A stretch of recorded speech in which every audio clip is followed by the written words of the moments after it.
Huwag niyo na po kaming hanapin sa mga presinto sapagkat ang inyong mga pulis ay nasa inyo ng mga telepono. Dial 911. Darating ang inyong mga pulis sa loob ng 5 minuto. Lilingkod sa bawat Pilipino at magbibigay ng tamang impormasyon para sa tahimik at maayos na Pilipinas. Police News Network, alagad ng batas, tagapagtaguyod ng balitang pulis, sandigan ng mamamayan, patnubay ng katotohanan.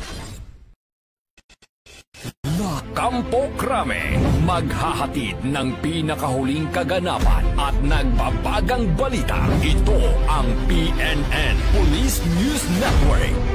At ngayon, ang inyong mga tagapagbalita. Magandang hapon, Bagong Pilipinas. Ako ang inyong alagad ng batas, tagataguyod ng Balitang Pulis, Patrolman Don Brosas. Maghahatid sa inyo ng tamang balita, kwento ng pulis at serbisyo para sa mamamayan, at ito ang PNP News Online.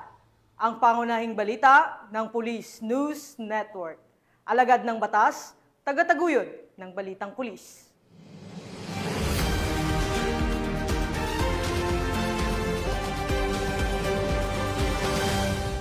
Narito ang mga balitang dapat niyong abangan.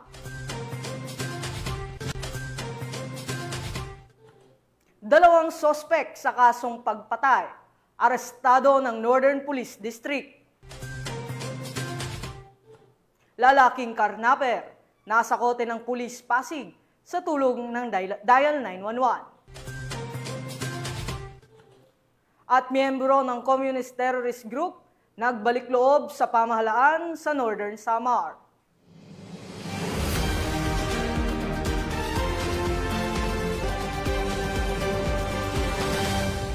Narito ang mga balitang hatid ng ating PNN correspondents mula sa iba't ibang panig ng bansa.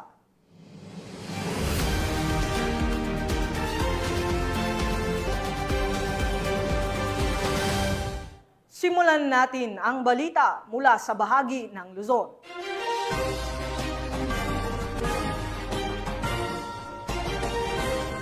Naaresto ng mga tauhan ng Pasig City Police ang isang lalaking sangkot sa kaso ng karnaping matapos ang maagap at mabilis na aksyon ng kapulisan.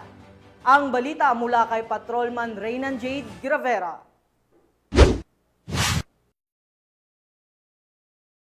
Nito lamang 13 ng Agosto, taong kasalukuyan, bandang 12:00 ng tanghali, ay naaresto ang isang karnaper na nagnakaw sa motorsiklo ng isang babaeng biktima sa Barangay Bangbang, Pasig City.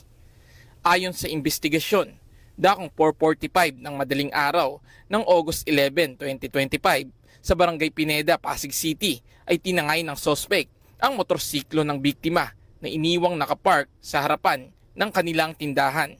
Pumunta ang biktima sa barangay hall upang panoorin ang CCTV nang sa gayon ay makakuha ng impormasyon ukol sa ninakaw niyang motor. Nakita sa CCTV na minamaneho ng sospek ang sasakyan palayo sa pinangyarihan ng insidente. Nagpost naman sa social media ang biktima na kinarnap ang kanyang motorsiklo at nito lamang August 13, 2025 ay may isang concerned citizen na tumukoy sa biktima na nakita ang kanyang motorsiklo sa Jaha Compound, Barangay Bangbang, Pasig City. Dahil sa impormasyong nalaman ay agad na tumawag ang biktima sa 911. Agaran namang natanggap ng himpilan ang tawag at agad nilang pinuntahan ang biktima sa loob ng 2 minuto. Nagpasama ang biktima sa mga responding pulis at ilang tauhan ng barangay upang iberipika ang impormasyong natanggap. At dito nga positibong kinumpirma ng biktima na pagmamay-ari niya ang motorsiklong nakita nilang minamaneho ng sospek. Kung kaya't agarang inaresto ng mga responding pulis ang sospek at na-recover ang motorsiklo ng biktima. Ang sospek ay nasa kustodiya na ng Pasig PNP at nahaharap ngayon sa kasong paglabag sa RA 10833 o the New Anti-Carnapping Law of 2016. Ako po si Angie, biktima po ng karnapping. Sa tulong po ng 911, ako po ay agad na respondihan ng wala pa po sa 2 minuto. Dumating po ang ating kapulisan dito sa Pasig at natulungan po akong mahuli agad ang suspect at nabawi ko po agad ang aking motor. Maraming salamat po sa ating mga Police Pasig sa agarang aksyon na naibigay po sa akin. Mula dito sa Eastern Police District, ako po ang inyong PNN correspondent, Patrolman Raymond J. Gravera, alagad ng batas, tagataguyod ng Balitang Pulis. Maraming salamat, Patrolman Gravera. Samantala nasa kote sa ikinasang operasyon ng Northern Police District, katuwang ang Police Regional Office 3, ang isang mag-live-in partner na sospek sa kasong pagpatay sa Caloocan City. Alamin ang detalye ng report mula kay Patrolwoman Verna Gondran. Arestado ang dalawang sospek sa kaso ng pagpatay ng Northern Police District sa isang hotel sa Barangay 136, Bagong Baryo, Caloocan City sa pamamagitan ng joint operation kasama ang Zambales Police Provincial Office at Police Regional Office 3. Pasado 11:20 ng umaga, unang nadakip ang 30-anyos na babae habang bumibili ng sigarilyo. Kasunod ang kanyang 34-anyos na live-in partner na nahuli sa loob ng kanilang silid. Na-recover din ang isang 38 caliber revolver at itim na Subaru na umano'y ginamit sa krimen sa Palawig, Zambales kung saan pinatay ang dalawang babae kabilang si alias Kangkang, 24 anyos ng Masinloc. Kasalukuyang nasa kustodiya ng Zambales PPO ang mga suspect baril at sasakyan para sa kaukulang investigasyon at pagsasampa ng kaso.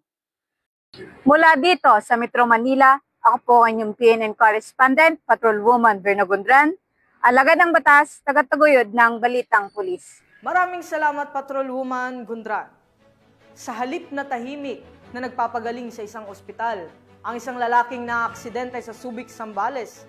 Kaso ang kakaharapin nito matapos mahulihan ng mahigit 300,000 pisong halaga ng ilegal na droga. Narito ang detalye ng report mula kay Patrolwoman Lixen Reyes Saweran.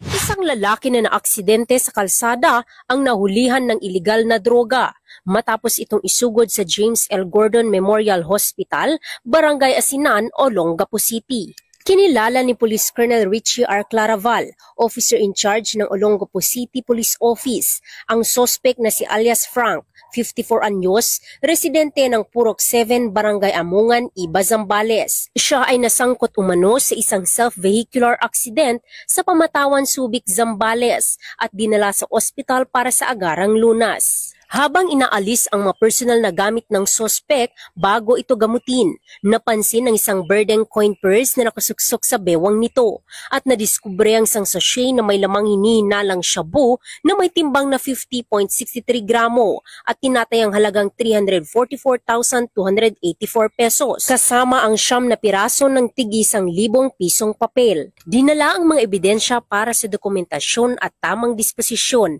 habang inihahanda ang kasong paglabag sa Republic Act 9165 o Comprehensive Dangerous Drugs Act of 2002. Pinaalalahanan ng kapulisan ang publiko na makiisa sa kampanya kontra ilegal na droga sa pamamagitan ng maagap na pag-uulat ng kahina-hinalang gawain sa pinakamalapit na himpilan ng pulisya o sa PNP Hotline 911 upang mapanatiling ligtas ang komunidad. Mula dito sa Police Regional Office 3, ako ang inyong PNN correspondent, Patrolwoman Lixen Reyes A. Saweran, alagad ng batas, tagataguyod ng Balitang Pulis. Maraming salamat, Patrolwoman Saweran. Arestado ang isang high-value individual sa isinagawang buy-bust operation ng Antipolo City Police Station, katuwang ang mga tauhan ng Philippine Drug Enforcement Agency sa bayan ng Antipolo, Rizal. Magbabalita dyan si Patrolman Joshua Cruz. Tagumpay na naaresto ng City Drug Enforcement Team ng Antipolo Component City Police Station ng isang pusher at high-value individual na kanilang kinilala bilang si alias Kuya, 28 taong gulang, residente ng Barangay Kupang, Antipolo City. Naganap ang operasyon bandang alas 4:30 ng hapon noong Agosto 15 taong kasalukuyan sa Barangay Kupang, Antipolo City, sa bisa ng buy-bust operation na may koordinasyon sa PIDEA. Nakumpiska mula sa sospek ang tinatayang 25 gramo ng hinihinalang shabu na nakapaloob sa 3 heat-sealed transparent plastic sachet na may halagang humigit kumulang na 170,000, isang pirasong 500 peso marked money at isang coin purse. Sa kasalukuyan, si Robles ay nasa kustudiya ng Antipolo Custodial Facility habang inihahandang kaukulang kaso laban sa kanya para sa paglabag sa Section 5 at 11 ng Article 2 ng Republic Act 916 o ang Comprehensive Dangerous Drugs Act of 2002. Mula dito sa Calabarzon, ako po ang inyong Police News Network Correspondent, Patrolman Joshua Cruz, alagad ng batas, tagataguyod ng Balitang Pulis. Maraming salamat, Patrolman Cruz. Sa patuloy na operasyon ng pulisya kontra iligal na droga, 2 individual ang naaresto habang nasa kabuuang 136,000 halaga ng hininalang shabu ang nasamsam sa matagumpay na bypass operation ng pulisya sa Arengay, La Union. Police Staff Sergeant John Del Supremo sa report. Dakong alas 5:30 ng hapon, Agosto 16, 2025, nagsagawa ng anti-illegal drug bypass operation ng pinagsanib na persa ng Arengay Municipal Police Station kasama ang Regional Intelligence Division of PRO1, RDEU, La Union PDEU, La Union PIU, Arengay Maritime Law Enforcement Team at 2nd Provincial Mobile Force Company, katuwang ang PDEA Regional Office 1 sa Barangay Poblasyon, Arengay, La Union. Sa operasyon, naaresto ang 2 drug personalities na sina alias Pedro, 42 anyos, isang helper mula sa Nancamaleran East, Urdaneta City, at alias Pablo, 39 anyos, construction worker mula sa Dilan, Paurido, Urdaneta City, Pangasinan. Ayon sa pulisya, pareho silang nasa listahan ng street-level individuals at nahuli matapos magbenta ng suspected shabu sa isang pulis na nagkunwaring pusher buyer. Nakumpiska mula sa kanila ang 4 na medium plastic sachets na naglalaman ng hinihinalang shabu na may estimated weight na 20 grams at market value na aabot sa 136,000 pesos. Na-recover din ang iba pang non-drug evidence gaya ng 10 piraso ng budol money, 2 piraso ng silver duct tape, isang Samsung cellphone at isang Rossi motorcycle na kulay itim. Isinagawa ang inventory at markings ng may ebidensya sa mismong lugar ng operasyon sa harap ng mga suspect at mandatory witnesses. Dinala naman ang mga suspect sa La Union Medical Center sa Agoo para sa physical examination bago sila ilipat sa Arengay Municipal Police Station para sa dokumentasyon at tamang disposisyon. Mula dito sa Ilocos Region, ako ang inyong PNN Correspondent, Police Staff Sergeant John Del Supremo, alagad ng batas, tagataguyod ng Balitang Pulis. Maraming salamat, Police Staff Sergeant Supremo. Samantala, tungayan naman natin ng mga balita mula sa Visayas.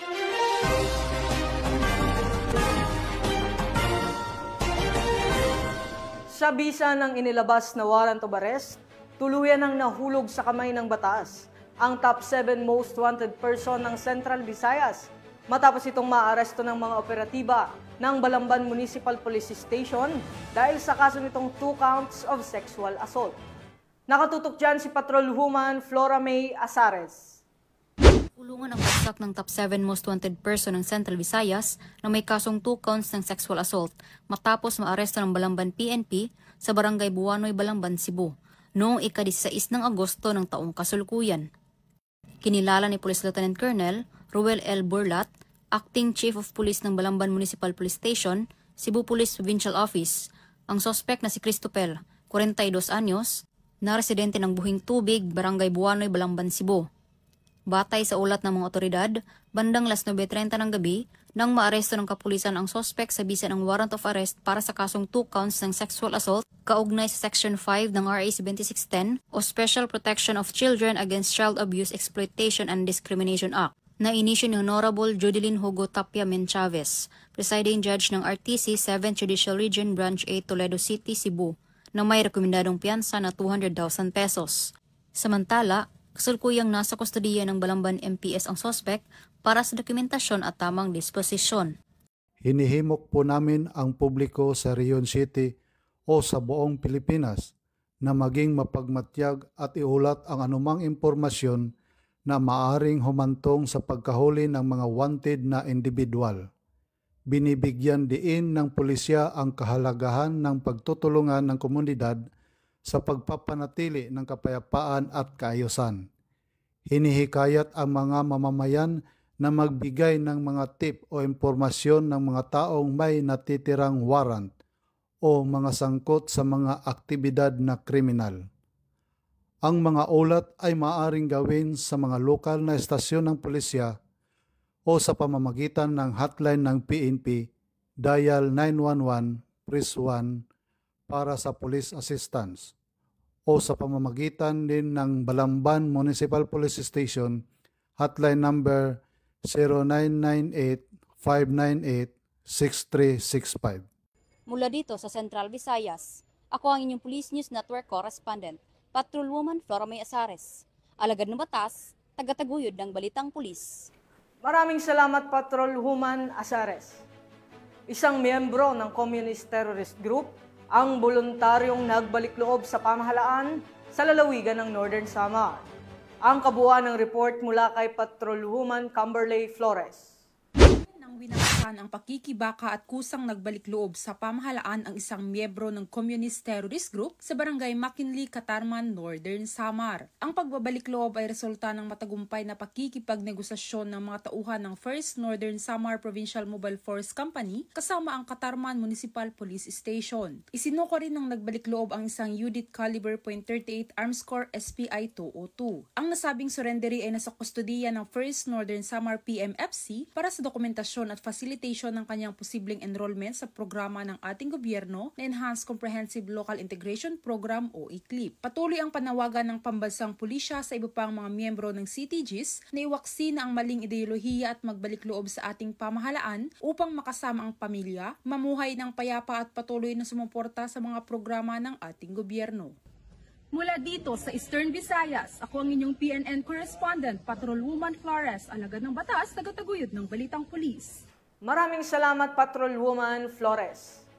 Pinangunahan ni Police Brigadier General Arnold Ibay, Regional Director ng Police Regional Office Negros Island, ang isinagawang inspeksyon ng mga himpilan ng pulisya at drone testing sa Hermit Mountain na matatagpuan sa Negros Occidental.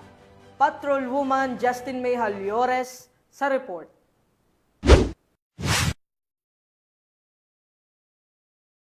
Isinagawa ni Police Brigadier General Arnold Thomas C. Ibay, Regional Director ng Police Regional Office Negros Island Region, ang masusing inspeksyon sa mga himpilan ng pulisya sa Bagos City, Negros Occidental at sa bayan ng Isabela nito lamang 15 ng Agosto taong kasalukuyan. Layunin ng nasabing aktibidad na matiyak ang kahandaan, kalinisan at maayos na operasyon ng mga istasyon ng pulisya upang higit pang mapahusay ang kanilang serbisyo publiko. Bukod sa regular na inspeksyon, tampok din ang pagsubok ng mga makabagong high-tech drone na ginamit sa Hermit Mountain, Barangay Biao, bayan ng Binalbagan, Negros Occidental. Sa pamamagitan ng drone testing at signal verification, ipinakita ang kahandaan at makabagong teknolohiya sa pagbabantay at pagtugon sa mga pangangailangan sa seguridad, lalo na sa malalayong lugar. Binigyang diin ni Police Brigadier General Ibay na ang pagsasama ng modernong kagamitan at pagpapanatili ng disiplina ng bawat pulis ay mahalagang hakbang tungo sa mas mabilis at epesyenteng serbisyo ng ating kapulisan. Aniya, ang mga inisyatibong ito ay hindi lamang nakatuon sa pagpapatupad ng batas, kundi pati na rin sa mas mabilis na pagtugon sa pangangailangan ng mamamayan. Mula rito sa Western Visayas, ako ang inyong PNN correspondent, Patrolwoman Justin May Halyores. Alagad ng batas, tagataguyod ng balitang pulis. Maraming salamat, Patrolwoman Halyores. At narito naman ang mga balita mula sa bahagi ng Mindanao.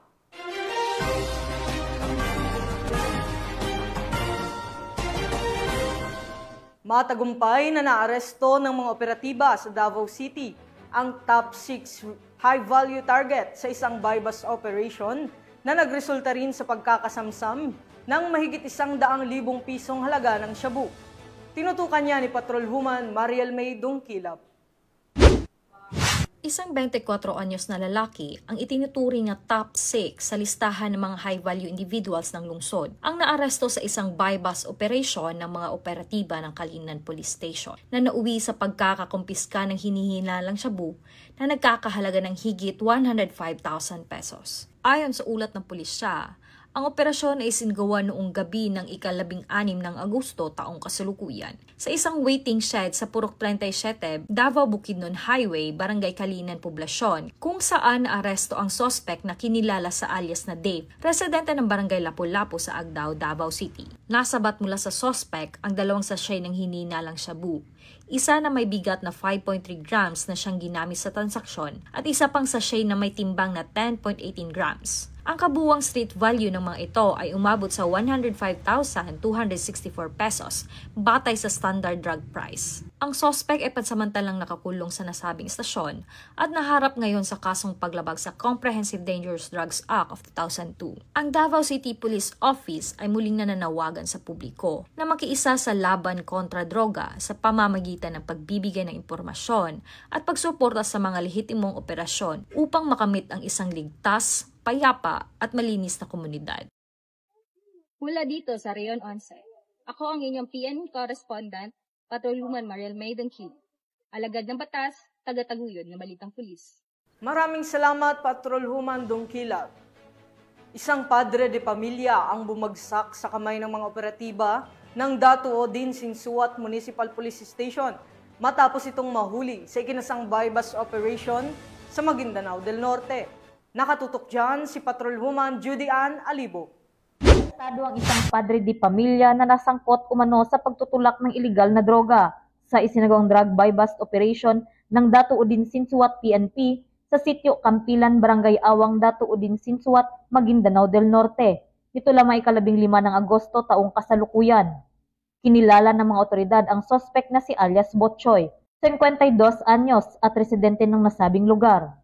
Dakong alas 10:45 ng gabi, nang salakayin ng pinagsanib na puwersa ng Datuo din Sinsuat PNP at iba pang law enforcement unit ang kinaroroonan ng suspect na nagresulta sa pagkakaaresto nito at pagkakasabat ng 14 na pakete ng pinaghihinilaang shabu na may kabuang timbang na 12 gramo at tinatayang halaga ng 81,600 pesos. Lumalabas sa investigasyon na matagal na umano itong inirereklamo ng mga residente bilang tulak ng droga at kilala sa lugar bilang Ala Palos dahil sa pagiging mailap sa mga operasyon ng pulisya. Gayunman, bumagsak ito sa bitag ng mga operatiba sa naganap na transaksyon kagabi. Nasa kustodiya ng Datuo din Sinsuat PNP ang suspect at nahaharap sa kasong paglabag sa Republic Act 9165 o ang Comprehensive Dangerous Drugs Act of 2002.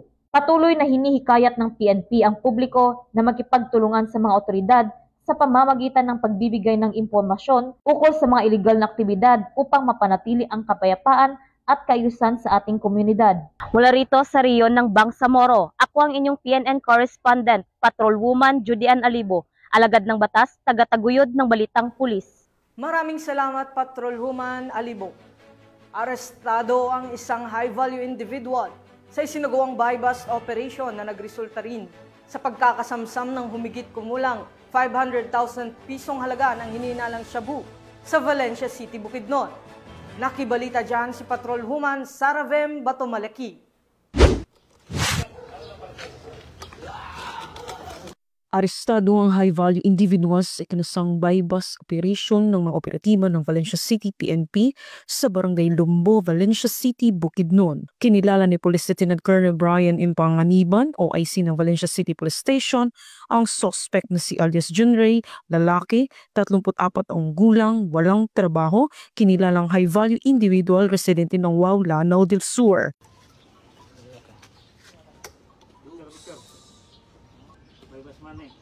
Sa ikinasang operasyon ng mga operatiba ay nakumpiska ang mga pakete ng hinihinalang shabu na may bigat na 77.5 grams at may standard drug price na 523,600 pesos. Isang cellphone, isang 1,000 peso bill na ginamit bilang buy-bust money at iba pang mga non-drug items. Nakaharap ang suspect sa kaso paglabag ng RA 9165 o Comprehensive Dangerous Drugs Act of 2002. Mula dito sa Camp Capistrano, Busa, Cagayan de Oro City, ako ang inyong PNN correspondent, Patrolwoman Saravem Batomalaki, alagad ng batas, taga-taguyod ng Balitang Pulis. Maraming salamat, Patrolwoman Batomalaki. At yan ang mga balitang nakalap ng ating PNN correspondents mula Luzon, Visayas at Mindanao. Sa ngalan ng pamunuan ng Philippine National Police, sa pangunguna ni PNP Chief Police General Nicolas Torre III, at sa pamumuno ni President Ferdinand Bongbong Marcos Jr., kami ay maglilingkod sa bawat Pilipino at magbibigay ng tama at balanseng balita. At sa mga mahal naming kababayan, huwag na kayong maghanap ng pulis sa mga presinto sapagkat kami po ay nasa inyo ng mga telepono. Tumawag sa 911, darating kami sa loob ng 5 minuto. Mula rito sa tanggapan ng tagapag-ugnay ng Pambansang Pulisya, ako ang inyong alagad ng batas, tagataguyod ng Balitang Pulis, Patrolman Don Brosas. Maghahatid ng tamang balita, kwento ng pulis at serbisyo para sa mamamayan. At ito ang PNP News Online, ang pangunahing balita ng Police News Network.